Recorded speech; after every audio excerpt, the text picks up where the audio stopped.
On Halloween Day in 2010, a 16-year-old boy entered his home only to discover a gruesome scene that he originally assumed was just a prank. But soon he realized that what he was seeing was more real than he could have ever imagined. This is the case of the Lisy family.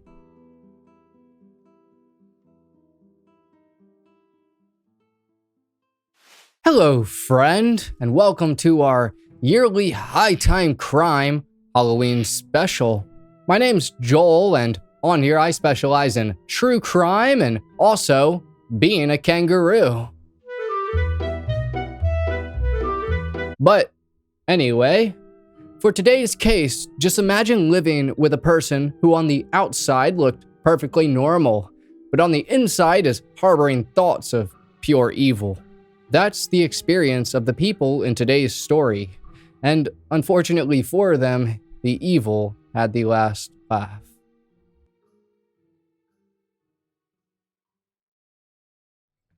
Northern Ohio in fall is home to some of the most beautiful and picturesque scenery, the type of scenery that would make a photographer go absolutely wild. The overall area borders one of the largest and most significant lakes in the United States, Lake Erie. Lake Erie is one of the 5 Great Lakes in America. Its area spans over 4 states and forms the boundary between the United States and Canada. Also in northern Ohio is Toledo, which is home to the Toledo Zoo that houses a series of animals such as giraffes, elephants, orangutans, and even North American river otters. Wow. But where our story takes place today is in a small, quaint little community called Martin. In 2010, a family lived here called the Lisy family. The core of the family consisted of the father, William, aka Billy Lisy, age 53, and the mother, Susan Lisy, age 46. Billy was an Air Force veteran turned employee at Waste Management, and Susan worked as an office manager for a carpenter's apprenticeship and training program. The two of them had met and fallen in love while working together at the Waste Management company years before. They were both very hardworking, honest people with big hearts, the types that everybody loved and even adored. Meanwhile, their 3 kids were all from previous marriages. The kids from the mother's side were Devin and Derek Griffin. Devin was 16 and Derek was 23. On the father's side was BJ Lisy, aged 24. BJ no longer lived with a family during the time that this took place for reasons that I'll soon explain. Now altogether, the home the family lived in was off a country road and sparsely populated farmland. This was part of a large property spanning over 100 acres, the type of property that was absolutely perfect for the type of family the Lisys were. Frequently, Billy went hunting on his property and took his sons out with him. This was one of Billy's favorite activities alongside fishing, gardening, and practically anything that involved being outdoors. Billy even owned a getaway cabin just for hunting. It was located 170 miles away in Carroll County. And all of the time Billy spent with his sons created a strong relationship between all of them. The Lisys were also a quite religious group.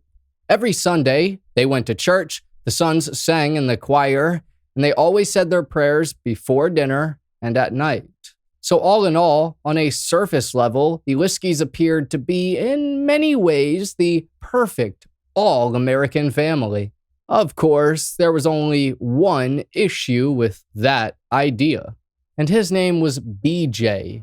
BJ Lisy, whose real name was William Jr., was in many ways a maverick as far as his family was concerned. It had been that way for years.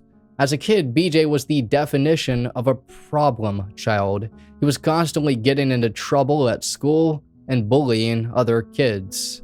And then it was during his teenage years in late 2001 that his father Billy and stepmother Susan officially got married.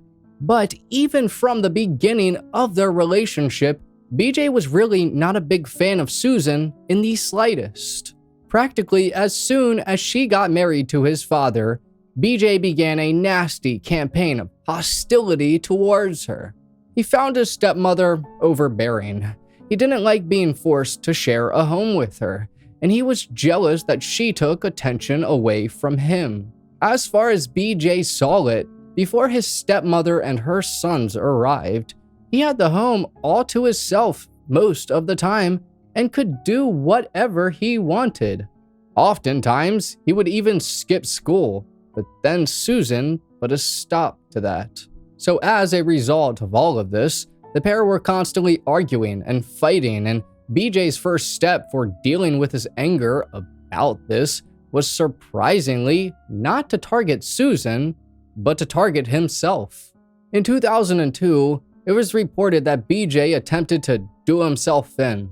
This attempt was unsuccessful, but spoiler alert, it would not be the last time he tried, and this story will only get more wild. But before I started my YouTube journey a few years ago, I first needed one of the most important things, a good video editing software, and that's actually where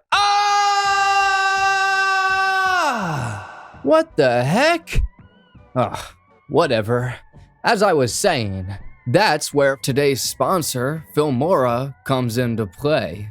Filmora is a video editing software that can help you make your wildest thoughts into real-life creations. You're probably curious as to how I created that ghostly transition, and I'll show you how very quickly. First, you drag your clip in, come up here to AI Tools, hit AI Portrait Cutout. Now that's cut out, hit Alt and duplicate it. Now you come up here to Effects and look up Fuzzy. You also want to look up Hologram Vertical. Come over here to Effects, change the settings. Come up here to Stock Media, choose a background, and you're good to go. Now let's watch that back. Wow, absolutely perfect.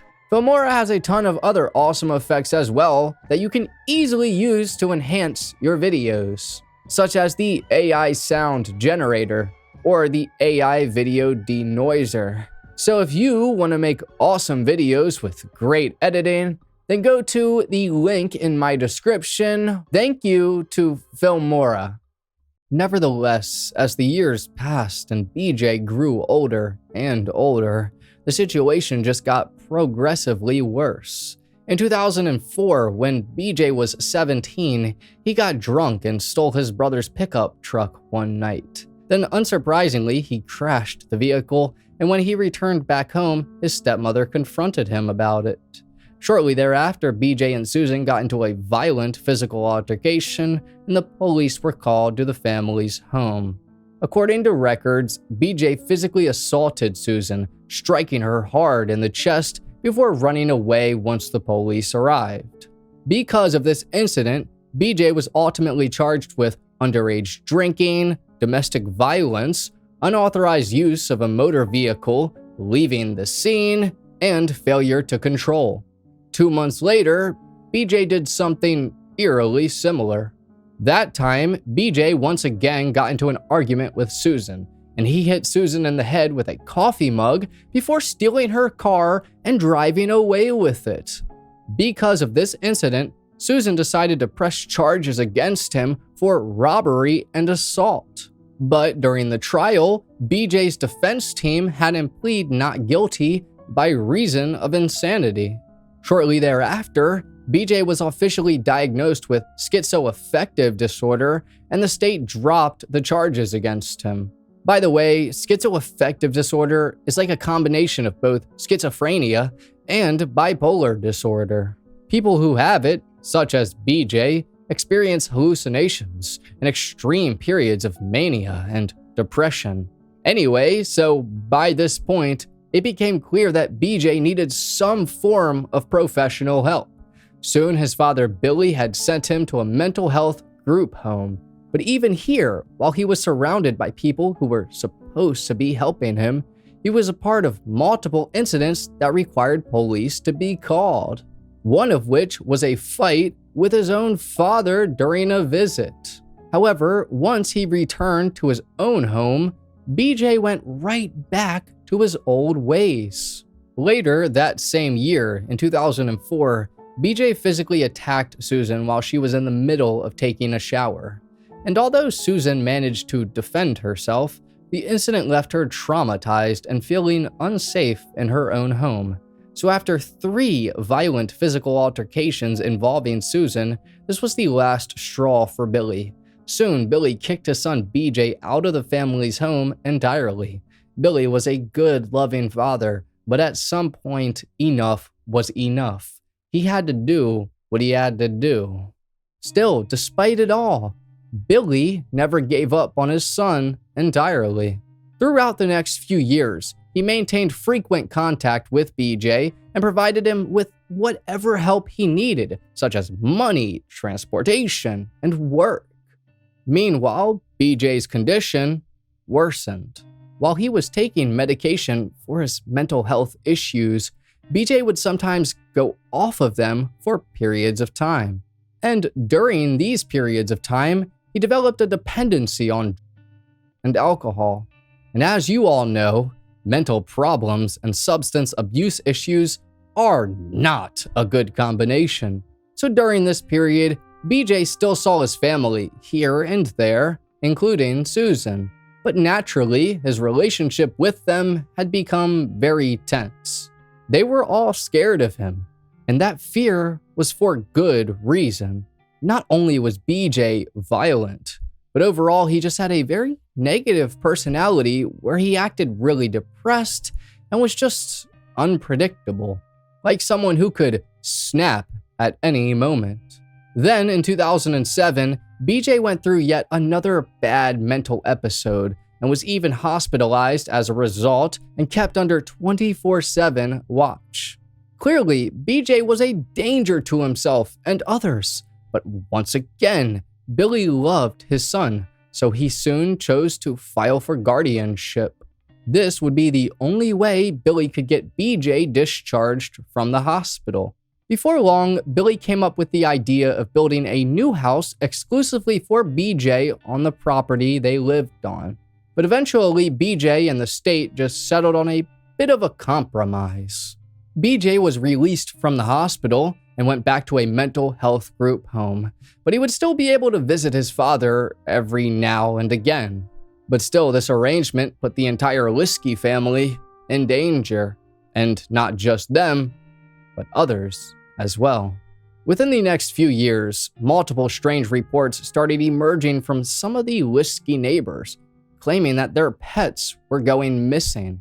Many of these reports just so happened to coincide with BJ's weekend visits with his family. However, despite this being the case, no one in the Lisy family linked it to BJ. Then, fast forward to 2010.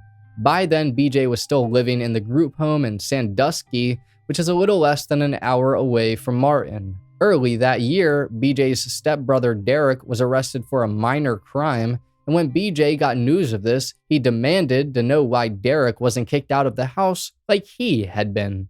In BJ's view, this was a double standard, except he wasn't taking into consideration the fact that he himself didn't get kicked out for being arrested, but for his violent behavior.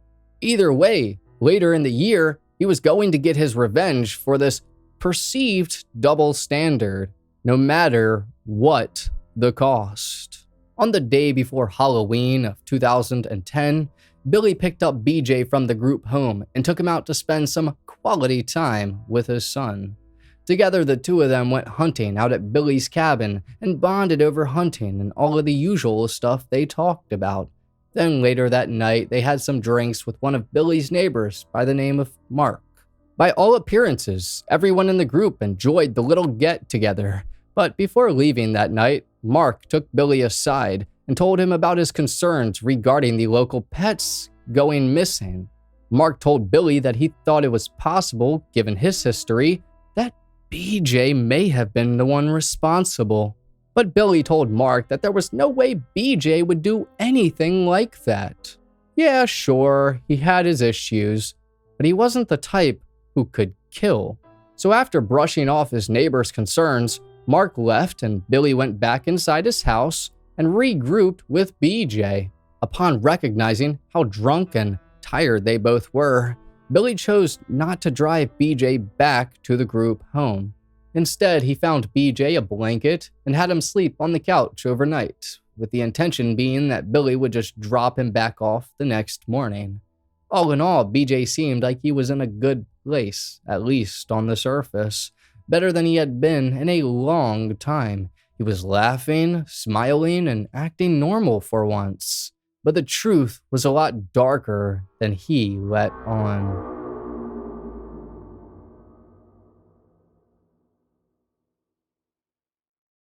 On the morning of October 31st of 2010, families all across America prepared their Halloween decorations and filled candy bowls. The rush of excitement could be felt all the way from San Diego, California to Salem, Massachusetts. But here in Ohio, 16-year-old Devin Griffin, Susan's youngest son, had just woken up in his bed at his biological father's house. Upon waking up, Devin got out of bed and did all of the things he usually did. Then he hopped in his car and drove out to the Lisy family's home. After arriving at the house, Devin went up into his room in order to change his clothes. As it turned out that Halloween was a Sunday, so his plan was to go to church first before doing anything else. Upon finishing his change of clothes, he went back down the steps and encountered his stepbrother, BJ, near the doorway. While talking with BJ, Devin found him to be uncharacteristically excited and even euphoric, like he had just been on an amusement park ride or something. Apparently, BJ asked Devin where he was going and wanted to know how long he would be out for. At the time, Devin didn't really think too much of this sudden change of character, and the pair walked out together, where Devin then saw BJ begin loading up his father's truck. From that point, Devin then got back into his vehicle and drove to church. After returning home from church, Devin got out of his car and walked in the house. For a brief second, he thought about how quiet it was in the house, but he sort of brushed it off and went back up to his room to play some video games for a while. Hours later, in the middle of his gaming session, he received an unexpected phone call from his aunt Lori. Lori was calling Devin to ask him why his brother Derek hadn't shown up for work. For context purposes, Devin worked construction with Lori's partner, and so when he didn't show up that morning, she became concerned. Lori told Devin that she also tried to call his mother Susan, but Susan never picked up. So after this phone call, Devin took a break from gaming, went downstairs to the kitchen, and upon realizing that it was still just as quiet in the house as it had been, he went up to his parents' bedroom. Slowly, Devin opened the door and saw that his parents were both still lying in their bed. But as he walked further into the bedroom, the scene became more and more alarming. Now, Devin's first thought that what he was looking at was some form of a Halloween prank. There was no way it could be real. There was no way that much blood could pool on the bed. But then Devin got closer and closer, and eventually he poked his mother in the leg to see if he got a response. So then he screamed her name, and yet he heard nothing again. Finally, Devin pulled back the blanket that was covering his mother, Susan, and upon doing so, he felt his entire body begin to tremble. There was blood all over, and quickly Devin screamed at the top of his lungs, ran out of the bedroom, and went downstairs to call his Aunt Lori, who in turn rushed over and called 911. Shortly after this, police arrived at the Lisy family's home. After entering, they found the bodies of 23-year-old Derek Griffin, 53-year-old William aka Billy Lisy, and 46-year-old Susan Lisy. Each of them were still in their bedrooms at the time they were found. The police investigation into the tragedy first followed a trail of muddy footsteps around the house. But this didn't really lead them anywhere, so they moved on to interviewing various family and friends. Neighbors did report hearing gunshots around 6:30 a.m., but because of the area where they lived, they were sort of used to that. After all, Billy did go hunting on his property pretty frequently.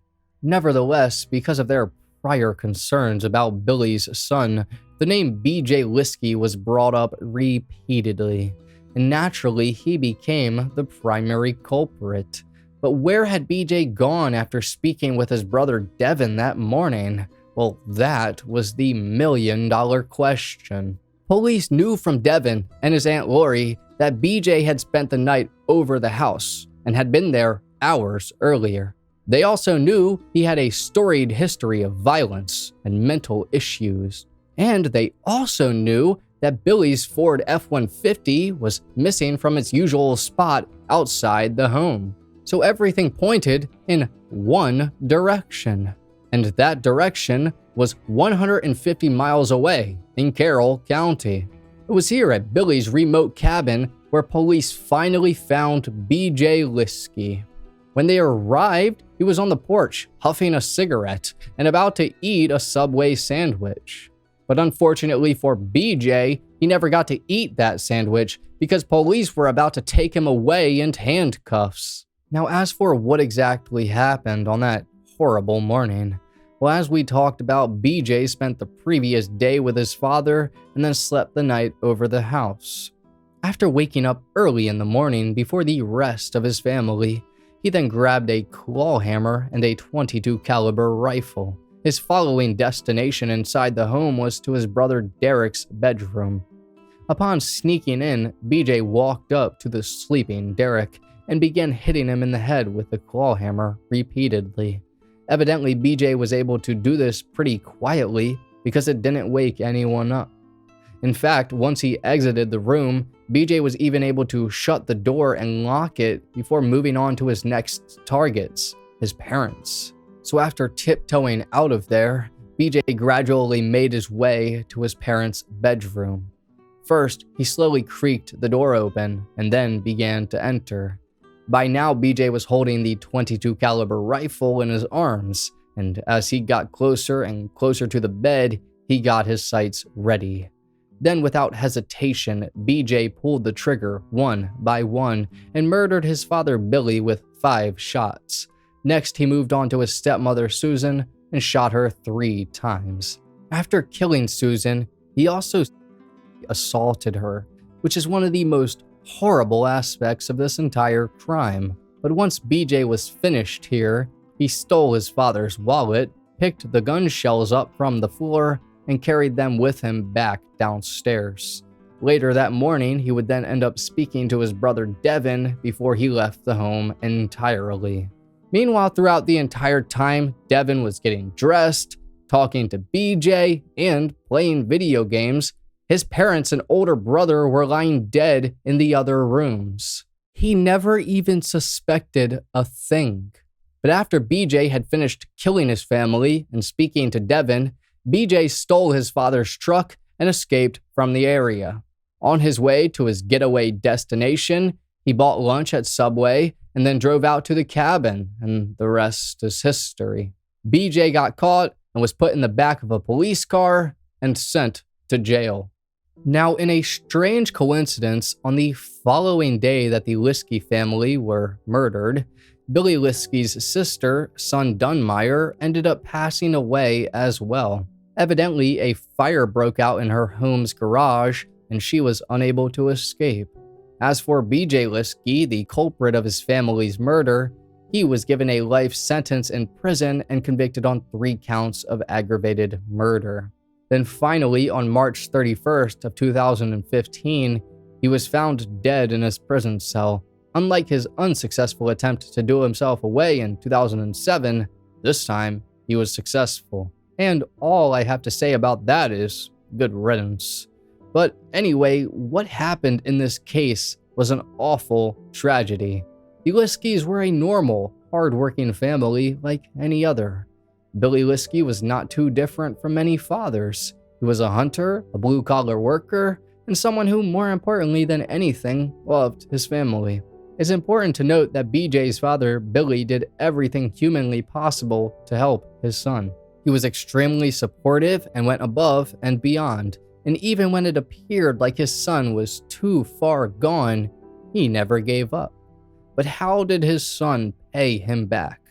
by brutally murdering him during a holiday. The whole thing is just really sad. Rest in peace to William, aka Billy or Bill Lisy, a great father. Meanwhile, Susan Lisy was in some ways an unfortunate victim of circumstance. She fell in love with Billy, and it just so happened to turn out that Billy had a son with extreme issues.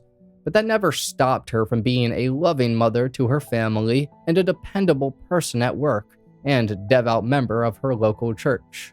Rest in peace to Susan. Derek Griffin was only 23 years old at the time of his death. Derek graduated from Oak Harbor High School in 2005 and was an exceptional athlete. He even set a school record on the track team for his performance in the 4x2 relay. He was also an expert martial artist and a second-degree black belt. Derek loved nothing more than going out on Lake Erie in his sailboat and doing a bit of fishing. He loved his family and his brothers and his religion and was just overall a good person. Rest in peace to Derek. Also, my heart goes out to Devin Griffin, who had to endure so much suffering over this horrible tragedy. Just terrible.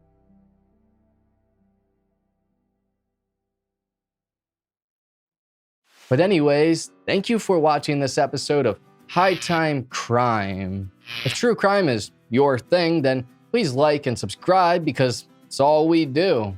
I also have an all-exclusive Patreon if you're interested in that. There's a bunch of tiers to choose from, and the third one allows for you to see a Patreon-only video, and that tier and the second one allow you to have your name at the end of each High Time Crime video. I hope you have a great rest of your day. Take care, friend.